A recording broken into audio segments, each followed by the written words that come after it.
que no acabes d'entendre, Quina?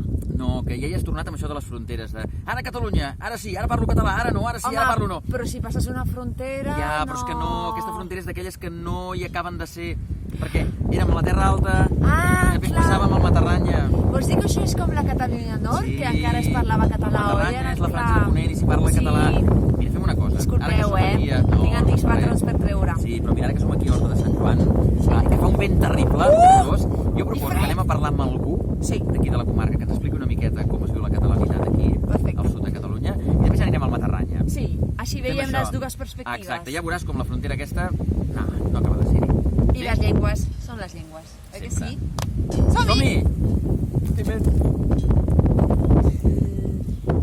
La meva comarca, que és la que m'estima més del món, té, sobretot aquí a la banda dels ports, jo crec que hi ha com una vibració especial que bueno, mos il·lumine o mos inspire o mos connecta amb l'univers o alguna cosa així, perquè aquí a Arnes som 400 habitants i que hagin publicat conec unes 5 persones, o sigui, a un poble de 400 habitants, 5 persones és un tant per cent bastant elevat.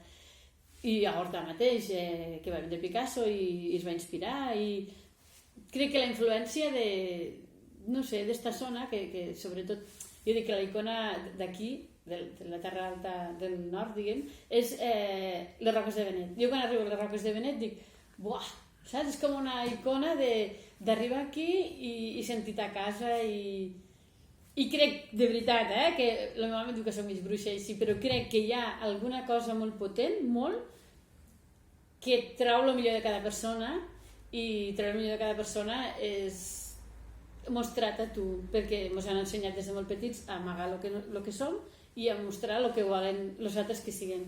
I ja no... Bueno, hem de ser com som, i bon.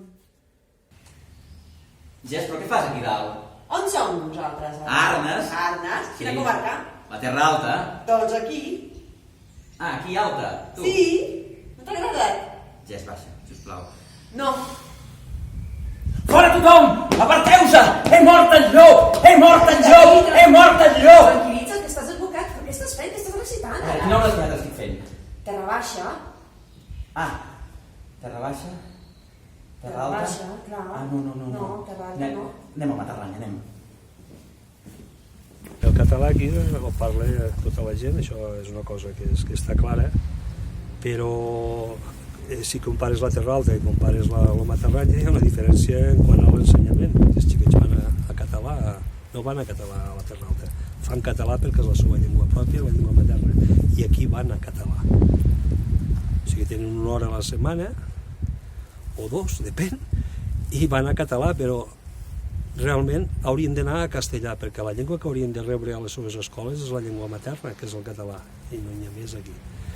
I la relació entre la gent, doncs mira, jo soc una persona que soc de Gandesa, que em vaig casar aquí fa ja 40 anys, i la gent d'aquí es casa un costat amb l'altre i convivim uns als altres i compartim negocis i compartim moltes coses. Vull dir, hi ha gent d'aquí que estan casada a Gandesa i viuen a Gandesa, i jo soc de Gandesa i visc a Calaceit. Vull dir, això és una cosa molt normal. El problema està en les administracions que clar, vull dir, fan una tasca l'administració aragonesa de liquidació del català, mano qui mano. Vull dir, estigui el PP, estigui el Parro, estigui el Partit Socialista.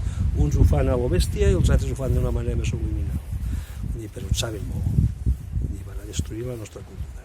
Oh, doncs que interessant, clar. O sigui, les fronteres no són fronteres lingüístiques. Podem seguir parlant català aquí, al Matarranya. Evidentment, hem travessat aquesta ratlla que han posat entre la Terra Alta i el Matarranya, però continuem dins del domini lingüístic del català. Perfecte. I tant que sí. I espera't, perquè aquí al Matarranya trobarem coses interessantíssimes. Ah, sí? Però moltíssim. Molt bé. Anem a veure gent, a veure què ens explica. Home, i parlem de la llengua, no? Sempre? I tant, de la llengua, de la literatura, de tot el que fa que la paraula sigui la millor eina que tenim per transformar el món. Molt bé, i creuar fronteres. Sempre.